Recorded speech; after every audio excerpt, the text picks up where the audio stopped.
روزانہ نت نئے گانے آتے ہیں، ڈرامے آتے ہیں، فلمیں بنتی ہیں، لیکن عمران خان کے متعلق چیزیں کیوں وائرل ہوتی ہیں؟ ویلاگس تو ان کے لوگ بھی کرتے ہیں، تبصرے ان کے لوگ بھی دیتے ہیں، خبریں ان کے لوگ بھی دیتے ہیں، آپ ہمیں کیوں سنتے ہیں؟ انہیں لوگوں کو پتا ہے کہ یہ جھوٹ کا کاروبار کر رہے ہیں، بیوپار کر رہے ہیں۔ 13 کروڑ لوگ اگر نقدہ کوکا سن رہے ہیں تو یہ نکارہ زبان خلق، نکارہ خدا ہے۔ اسی چیز کو سمجھے، اور جو چیز ویلاگس میں، ویڈیوز میں ہم سمجھانے کی کوشش کرتے ہیں، بتانے کی کوشش کرتے ہیں کہ دیکھیں یہ نہ تو امریکہ کے وہ صدر ہے کہ وینزویلا کے صدر اس کی بیوی کو اٹھا لیں اور فرق نہیں پڑے گا، نہ وینزویلا ہے کہ 303 ارب ڈالر کے ذخائر موجود ہیں، نہ یہ ایران کی طرح قدرتی گیس اور پیٹرول کے ذخائر رکھتے ہیں کہ 40 سال کی پابندیوں کے باوجود، 13 دن اسرائیل جیسی جنگ کے باوجود، بمباری جیسے اسرائیل اور امریکہ نے کی، اس کے باوجود وہاں کامیاب ہو جائیں گے۔ یہ اپنے حالات تو دیکھیں، خدا نخواستہ ان حالات میں جو سوویت یونین کی طرح 16 ممالک میں بٹنے کا خطرہ، یا خدا نخواستہ عراق یا شام بن جانا، یہ امریکہ اسرائیل تو نہیں بن سکتے۔ گراؤنڈ ریئلٹی اور زمینی حقائق کو سمجھیں۔ یہاں پر انہیں یہ بار بار اسی لیے سمجھایا جاتا ہے کہ 90% عوام ایک طرف کھڑی ہے، اور دنیا میں جہاں بھی عوام کی اکثریت ایک نظریے پر کھڑی ہو، آخری جیت انہی کی ہوتی ہے۔ میں آپ کو آگے چل کے اس کی دلائل اور ثبوت دیتا ہوں۔ ابھی ان کے پاس جو سب سے بڑی رپورٹ آئی کہ ایک تو انٹرنیشنل حالات ان کے لیے سازگار نہیں، اور تحریک انصاف کی تحریک کامیاب ہونے کے 100% چانسز، رپورٹ کے ساتھ نون لیگ اور پیپلز پارٹی کے اپنے رہنماؤں کے دعوے کہ یہ تحریک انصاف کی کامیاب ہوگی۔ گورنر سندھ، جاوید لطیف، نواز شریف کی کچن کابینہ کے لوگ یہ برملا کھل کے کہہ رہے ہیں کہ ہمارے پاس ثبوت ہے کہ ادارے کے اندر سے سپورٹ اور مدد مل رہی ہے، اور یہ تحریک 2008 کی طرح کامیاب ہوگی۔ وجہ سپورٹ نہیں ہے، گرفت ان کی کمزور ہے۔ یہ جو تمام دنیا کے ماہرین ایک بار بار کہتے ہیں کہ نظام کلیپس ہو جائے گا، گر جائے گا، ہم لوگ انہیں بتانے کی کوشش کرتے ہیں اس کی وجہ کیا ہے۔ دیکھیں، ایک تو نظام کے کلیپس ہونے کا نقصان بڑا ہے اور بڑا وسیع پیمانے پہ، یہ اسے روکنے کے لیے جو نئے ہتھ کنڈے استعمال کرتے ہیں وہ اس سے زیادہ فضول چیزیں ہیں۔ تحریک انصاف کی تحریک سے پہلے اب انہوں نے اکھاڑ پچھاڑ تبدیلیوں کا معاملہ نظر آ رہا ہے ادارے کے اندر، وہ بھی اس تبدیلیوں میں دیکھیں سب سے اہم معاملہ ظاہر ہے وہ D G I S I کا عہدہ ہے، جس پہ لیفٹیننٹ جنرل عاصم ملک ہیں۔ وہ اکتوبر 2025 میں ریٹائر ہو چکے ہیں اس عہدے سے، لیکن تا حکم ثانی پر یہ عہدہ چل رہا ہے۔ اس کے ساتھ ان کے پاس عہدہ ہے نیشنل سیکورٹی ایڈوائزر کا، جو امریکہ کے ساتھ تعلقات کے لیے سب سے اہم ہے، جہاں نون لیگ نے بڑی کوشش کی، جنرل ندیم انجم ریٹائرڈ کو لگا دیا، لیکن اس میں ناکام ہوئے وہ نوٹیفیکیشن کے دنوں میں۔ اب دوسرے پہ ملٹری انٹیلیجنس کے جنرل واجد عزیز، وہ بھی اس کے امیدوار تھے، اور یہ آرمی چیف کی آنکھ کا تارا بھی تھے، پھر ڈی جی ایس آئی کے عہدے کے امیدوار بھی تھے، لیکن پھر ان کی معلومات آئیں اور آپ کو پتہ ہے انہیں سائڈ پہ کر دیا گیا۔ یہ بعد میں اچھا آرمی چیف کے عہدے کے لیے بھی تیار ہو سکتے تھے، جنرل فیض کی طرح۔ بہرحال رپورٹ آئی ان کے بارے میں اور یہ سائڈ پہ ہو گئے۔ دوسرا نام جو تھا وہ میجر جنرل فیصل نصیر کا ہے، ان کے بارے میں خبریں کہ انہیں ڈی جی ایس آئی بنایا جا رہا ہے۔ میرے خیال میں یہ درست نہیں ہے، کیونکہ اس میں یہ بھی لیفٹیننٹ جنرل نہیں بنے، جب تک لیفٹیننٹ جنرل نہیں بنیں گے اس کے بعد ڈی جی ایس آئی کا عہدہ اس وقت تک نہیں ہو سکتا۔ بلا شبہ آرمی چیف کے ساتھ ابھی ان کے لیبیا کے دورے کی تصاویر سامنے آئیں، وہاں لیبیا میں خلیفہ حفتار کے ساتھ 4 ارب کی ڈیل میں بھی ان کا کہہ رہے ہیں بڑا اہم کردار تھا، لیکن جو معلومات ہیں اس میں ابھی D G I S I کے عہدے پر لیفٹیننٹ جنرل عاصم ملک کم از کم 6 مہینے تک شاید تبدیل نہ ہوں، کیونکہ امریکہ کے ساتھ جو معاملات ہیں وہ بڑی اہمیت کے حامل ہیں، اور اس میں اگر تبدیلی ہوگی ان حالات میں تو وہ پشاور کے کور کمانڈر شاید ہو سکتے ہیں، کیونکہ وہ آرمی چیف کے بڑے اسٹرانگ امیدوار بھی ہیں۔ دوسرا وہ نیوٹرل بھی ہیں، مطلب کسی جماعت کی نہ حمایت کر رہے ہیں نہ مخالفت کر رہے ہیں، تو ایسے لوگ ان حالات میں ویسے قابل قبول نہیں ہوتے۔ بہرحال یہ ادارے کے اندرونی معاملات ہیں۔ کور کمانڈر لیول پر تبدیلیاں یا ادارے کی کمانڈ میں تبدیلیاں اہمیت ضرور رکھتی ہیں ایسے مرحلے پہ جہاں تحریک چلنے جا رہی ہے۔ اب اس میں سب سے اہم معاملہ دیکھیں کہ فیلڈ مارشل کے ساتھ جو ٹیم موجود ہے وہ ابھی تک وہ پرانی ٹیم ہے، نئے لوگ ظاہر ہے سامنے آنے والے ہیں، اور ان میں زیادہ اکثریت وہ لوگ ہیں جو مذاکرات کے حامی ہیں۔ یہ میں آپ کو حقیقت بتا رہا ہوں، یہ جانتے ہیں کہ ہر گزرتے دن میں اقتدار میں گرفت کمزور ہو رہی ہے، اور اس کی بہت سی دلیل اور ثبوت ہے۔ پاکستان جیسے ملک میں تحریک چلنا، جس میں اندرونی سطح پر عوام کا کھڑے ہونا، اور پھر عین اس وقت انٹرنیشنل سطح پر وہ تبدیلیاں جن کا براہ راست اثر ہو۔ 90% عوام تحریک انصاف عمران خان کے ساتھ کھڑی ہے، پھر چھوٹے چھوٹے کیانی آپ کو پتہ ہر دور میں موجود ہیں، اور تیسرا جو انٹرنیشنل حالات جس کا میں آگے پوری تفصیل سے بتاتا ہوں۔ اب اس تناظر میں آپ ذرا ایران کے ساتھ اس معاملے کو پہلے جوڑیں۔ اسرائیل کے ساتھ 13 دن کی جنگ ہوئی، دنیا کی تاریخ کی سب سے زیادہ ہیروشیما کے بمباری ہوئی، ایران میں رجیم چینج نہیں ہو سکی۔ اب وہاں عوامی سطح پر تحریک چلا کے مغرب، امریکہ، اسرائیل کے رجیم چینج کی کوشش۔ اب عوامی سطح پہ دیکھیں جب تحریکیں چلیں تو پھر بڑے سے بڑے رہنما، طاقتور سے طاقتور رہنما مشکل کا شکار ہوتے ہیں، ملک چھوڑنے پر مجبور ہوتے ہیں۔ ابھی کچھ سالوں میں آپ کے سامنے خطے میں صرف ایشیا اور ہمارے ساتھ سری لنکا میں راجہ پاک سے بھاگتا نظر آیا، افغانستان میں اشرف غنی بھاگتا نظر آیا، بنگلہ دیش میں شیخ حسینہ بھاگتی نظر آئیں، شام میں بشار الاسد کو ملک چھوڑنا پڑا، انڈونیشیا، فلپین، مڈغاسکر، نیپال کے حالات آپ نے دیکھے، حکومتیں بدلی، حالات کیا بنے، اور اس میں جنریشن زی کا سب سے زیادہ خوف، جن کا 90% کردار، پھر باقی عالمی حالات اور ملک کے حالات، معیشت اس پہ جلتی کا تیل کا کام دیتی ہے۔ اب یہاں ایران میں آپ دیکھیں کہ عوام کی اکثریت کس طرف کھڑی ہے۔ وہاں آپ دیکھیں کہ پہلوی خاندان جو واپس آنا چاہتا ہے ان کی 2% مقبولیت ہے، 2% لوگ ان کے ساتھ ہیں۔ یہ اپنی واپسی کے لیے ہر دفعہ شیروانی سلوا کر تیار ہوتے ہیں لیکن ناکام ہو جاتے ہیں، عوام ان کے ساتھ نہیں ہے۔ حالانکہ مغربی میڈیا، امریکہ، برطانیہ، اسرائیل، یہ تمام اخبارات یہ ایران کی حکومت میڈیا میں گرا چکے ہیں۔ مغربی میڈیا نے تو آیت اللہ خامنہئی کو ماسکو تک بھجوا دی ہے۔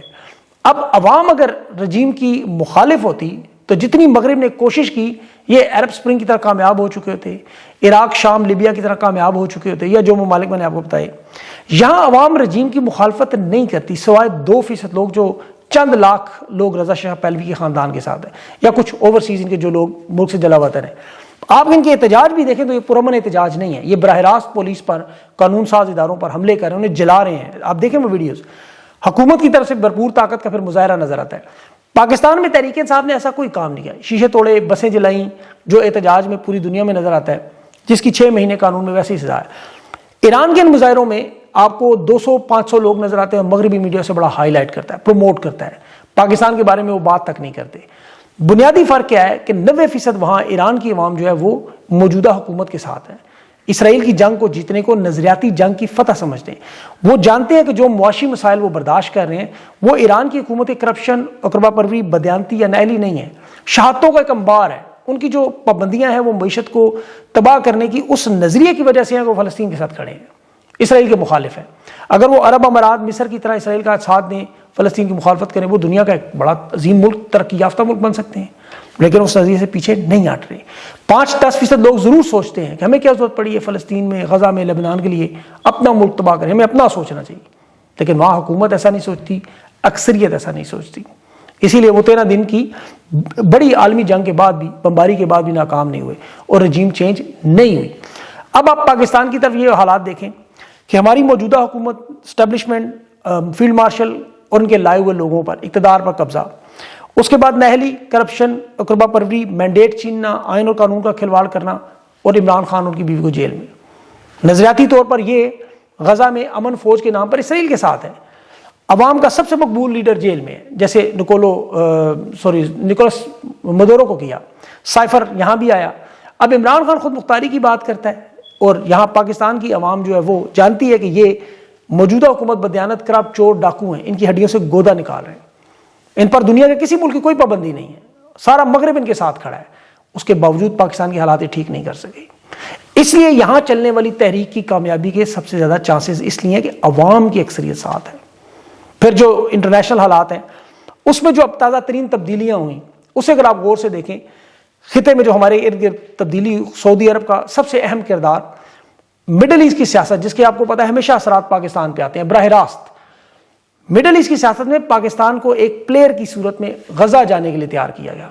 یمن، لیبیا کے معاملات میں جو براہ راست ڈیلز تک ہوئی، سعودی عرب کے ساتھ دفاعی ڈیل ہوئی، اور اس صورتحال میں اب اتنی تیزی سے تبدیلی آئی کہ صرف 2 پلیئر سامنے آئے ہیں۔ ایک طرف اسرائیل جو پورے مڈل ایسٹ پر ظاہر ہے اپنا قبضہ چاہتا ہے، گریٹر اسرائیل بنانا، غزہ پر، فلسطین، لبنان، شام، گولان کی پہاڑیاں، پھر براہ راست یمن میں، لیبیا میں، سوڈان میں، صومالیہ میں اسرائیل کی مداخلت، جو فرنٹ پہ عرب امارات آپ کو نظر آتا ہے۔ اب جس طرح یمن میں براہ راست سعودی عرب کے ساتھ عرب امارات کے حامی فوجیوں کی لڑائی ہوئی، لیبیا میں خلیفہ افطار کے ذریعے لیبیا کی آرمی کنٹرول، سوڈان میں عرب امارات کی RSF، بندرگاہوں پر سارا کنٹرول، تسلط، یہ اسرائیل کے اس قبضے کی نشانی ہے۔ بلکہ صومالیہ میں جو ملک بنا، صومالی لینڈ، نیا ملک، یہ جسے اسرائیل نے سب سے پہلے تسلیم کیا، عرب امارات نے کیا، وہاں افریقی جو یہودیوں کی آبادکاری تھی یا بحیرہ عرب کے تجارتی راستے ہیں، بڑا اہم معاملہ تھا، ایران کے قریب ہونے کی وجہ سے ویسے ہی اسرائیل اور عرب امارات اسے تسلیم کر چکے تھے۔ اب یہاں محمد بن زائد اور محمد بن سلمان کا جو سب سے بڑا تنازع مڈل ایسٹ کی امت مسلمہ کی ایک لیڈر کے طور پر آنا، اور پاکستان کے لیے وہی مسئلہ کہ اس کیمپ میں جانا ہے، جیسے امریکہ چین والا معاملہ، جس میں ہم جانتے ہیں کہ چین اسٹریٹجیکلی کتنا اہم ہے، ایسے ہی سعودی عرب پاکستان کے لیے ایک انتہائی اہم ملک ہے۔ اسرائیل مڈل ایسٹ میں امریکہ جیسا کردار ادا کرنا چاہتا ہے، پورا کنٹرول، تیل کی سپلائی، تجارتی راستے، سب کچھ۔ اب اس میں ظاہر ہے عرب امارات سامنے ان کا فرنٹ مین، ان کا قریبی پراکسی کہہ لیں۔ اب سعودی عرب نے اس کا توڑ نکالنے کی کوشش کی۔ اب پاکستان کے حالات میں سعودیہ کی کیوں اتنی اہمیت ہے؟ تیل کی ادائیگیوں پر ڈیفر پیمنٹس ہوں، پاکستان کے 30 لاکھ وہاں لوگ کام کرنے والے ہوں، پاکستان کی سب سے بڑی ریمیٹنس وہاں سے آ رہی ہوں جو وینٹیلیٹر کا کام کر رہی ہیں، جو IMF نے قرضے کی شرائط رکھی ہوتی ہے کہ یہاں سے پیسے ملیں، پھر وہاں راحیل شریف کی موجودگی، جو فوجیوں کے ساتھ بیک ڈور معاملات ہوتے ہیں۔ ابھی طاہر اشرفی دیکھیں جس کی براہ راست محمد بن سلمان سے تعلقات، اسے کوآرڈینیٹر بنانا، پھر سعودی عرب کی اپنی کمیونیکیشن اور معاملات۔ اب ان کی خوش قسمتی ہے کہ سعودی عرب کے ساتھ پاکستان کے تعلقات خراب نہیں ہو سکتے، اور اس میں حرمین شریفین بھی ہے ظاہر ایک بہت بڑی وجہ، دفاعی ڈیل اپنی جگہ۔